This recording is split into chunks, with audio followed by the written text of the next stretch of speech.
Sebelumnya pemirsa, Menteri Keuangan Purbaya Yudi Sadewa pada Oktober lalu mengungkap bakal ada penangkapan besar-besaran terhadap mafia yang merugikan negara. Ia pun mengaku telah memegang daftar nama pelaku.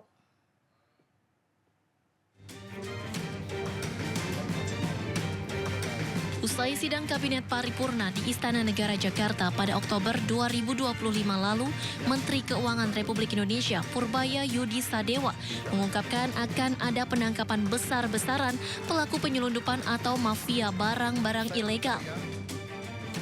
Mafia yang dimaksud terkait kasus penyelundupan tekstil, baja, dan barang lainnya. Purbaya pun menegaskan ia telah memegang daftar nama pelaku yang terlibat dalam aktivitas penyelundupan itu dan tinggal melaksanakan proses hukumnya. Yang under invoicing, yang selama ini nyelundupin, yang banyak tekstil, baja, segala macam, itu kan sudah ada nama-nama pemainnya kan. Tinggal kita pilih aja siapa yang mau diproses. Potensi pengembaliannya berapa triliun, Pak? Belum tahu, masih kita hitung. Kasih ya. Sejak beberapa waktu lalu, Purbaya telah melakukan bersih-bersih jajarannya di Ditjen Bea Cukai dan Ditjen Pajak. Bahkan Purbaya tak segan memperingatkan dan mengancam akan memecat siapapun anak buahnya yang bertindak di luar aturan dalam bertugas. Dari Jakarta, Tim Liputan iNews melaporkan. Pemirsa, KPK menetapkan Menteri Agama era Jokowi Yakut Khalil Qaumas sebagai tersangka dugaan korupsi kuota haji. KPK menyebut akan segera menahan Yakut.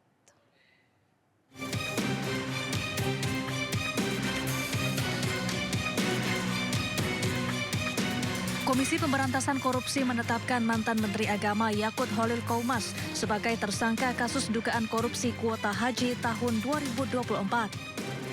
Tak hanya Yakut, mantan staf khususnya saat masih menjabat Menak Isfah Abdul Aziz alias Gus Alex juga jadi tersangka. KPK menyebut akan segera menahan Yakut dan Gus Alex, namun untuk nilai kerugian negara hingga kini masih dihitung. Terkait dengan dugaan aliran uang dari pihak-pihak PIHK atau Biro Travel Haji kepada oknum di Kementerian Agama ini. Dari perbuatan melawan hukum yang bersangkutan ini, maka kemudian penyidik menetapkan tersangka kepada dua orang, yaitu saudara YCQ dan saudara IAA. Tentunya, tapi bukan nanti hari ini ya, tentunya nanti ditangkap. Nanti kami akan update. Saat ini masih menunggu finalisasi dari kawan-kawan BPK. Kita tunggu kalkulasinya sampai nanti selesai. Sementara itu, kuasa hukum Yakut menyebut menghormati proses hukum di KPK. Pihaknya menjunjung asas praduga tak bersalah sampai ada putusan pengadilan.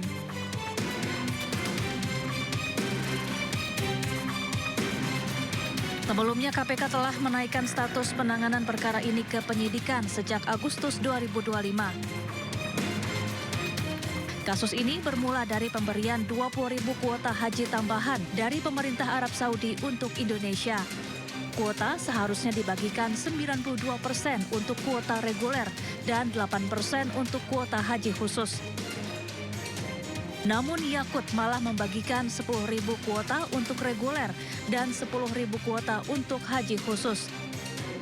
KPK menduga kuota khusus tambahan tersebut diperjualbelikan. Tim Liputan iNews melaporkan. Sementara itu pemirsa, Polda Metro Jaya bergerak merespon laporan dugaan penistaan agama dilakukan komika Panji Pragiwaksono dalam pertunjukan stand-up komedi bertajuk Mens Rea. Polisi melakukan analisis terhadap sejumlah barang bukti dilampirkan pelapor.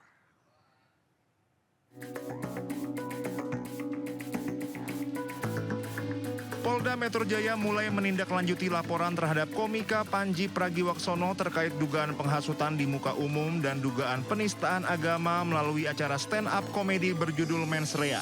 Kasubdit Penmas Bithumas Polda Metro Jaya, Kombes Pol Reonald Simanjuntak mengatakan, tim penyelidik akan menindaklanjuti pelaporan tersebut. Reonald juga meminta masyarakat memberi ruang kepada kepolisian untuk melakukan penyelidikan dan penyidikan atas laporan ini. Rangkaian penyelidikan akan dilakukan termasuk menganalisis barang bukti yang telah diberikan pelapor. Ya, tentang dugaan penghasutan di muka umum dan dugaan penistaan agama berkaitan dengan pernyataan dalam tanda kutip mens rea. Ya. Jadi kedepannya penyidik akan melakukan klarifikasi baik pada saksi-saksi yang sudah diajukan oleh RARW, ya, RARW, saudara RARW, ya. Kemudian nanti akan menganalisa dengan barang bukti yang diberikan kepada penyidik. Kami mohon kepada rekan-rekan media dan para seluruh masyarakat berikan waktu kepada rekan-rekan penyelidik untuk masalah proses penegakan hukumnya. Jadi kawan-kawan penyelidik pasti akan melakukan klarifikasi dan mengkombinkan nanti akan mengumpulkan alat bukti, ya, dari apa yang disampaikan oleh pelapor tentang terlapor untuk membuktikan apakah ada perbuatan pidana dari kegiatan yang bertajuk tanda kutip mens rea tersebut. Sebelumnya, Angkatan Muda Nahdlatul Ulama dan Aliansi Pemuda Muhammadiyah resmi melaporkan Panji Pragiwaksono ke Polda Metro Jaya. Panji Pragiwaksono dituduh telah menimbulkan kegaduhan dan memecah belah bangsa. Materi stand-up komedi yang dibawakan Panji dalam acara Mens Rea dinilai telah menimbulkan keresahan bagi anak muda dari kelompok Nahdliyin dan juga Muhammadiyah. Dari Jakarta, Amrina Rida, Andri Setiawan, Oki Mahendra, Anyus melaporkan. Pemirsa, komika Panji Pragiwaksono merespon terkait laporan polisi yang ditujukan kepadanya. Imbas dari materi stand-up komedi dalam pertunjukan Mens Rea yang dinilai membuat kegaduhan. Alih-alih menunjukkan kekhawatiran, Panji justru mengungkapkan rasa terima kasih atas gelombang dukungan yang ia terima dari masyarakat.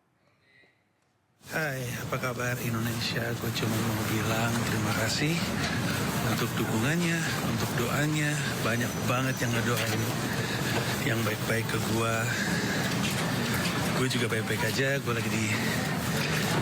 lagi di New York habis ngisi siaran dan sekarang lagi mau balik ke rumah.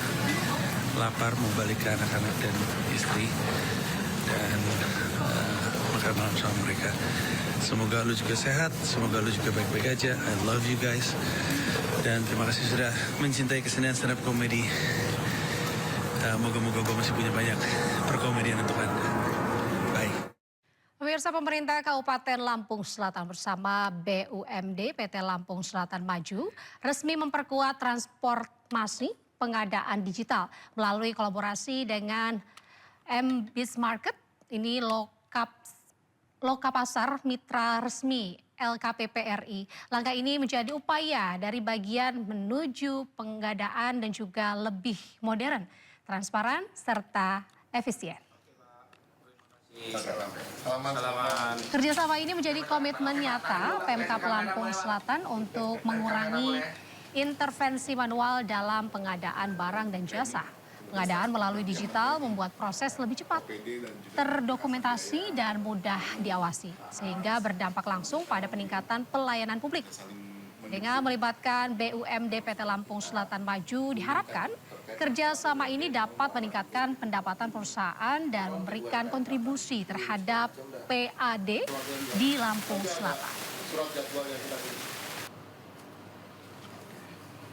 Dengan sebaik-baiknya dan melibatkan semua stakeholder rencana kita, baik dari pemerintahan, pihak swasta, ataupun dengan UMKM yang ada di Lampung Selatan. Pada intinya ini kami buat memang untuk dari kita, untuk kita, dari Lampung Selatan untuk mendukung Lampung Selatan supaya lebih maju. Program ini harus cepat berjalan dan bermanfaat untuk semua pihak, bukan hanya untuk M-Biz Market tapi juga untuk Kabupaten Lampung Selatan. Nah, BIMTEK ini nanti kita akan jalankan untuk seluruh OPD di Lampung Selatan, termasuk pelaku usaha yang akan kita gandeng juga untuk menyediakan produk-produk yang akan dibelanjain oleh para OPD khususnya di Lampung Selatan.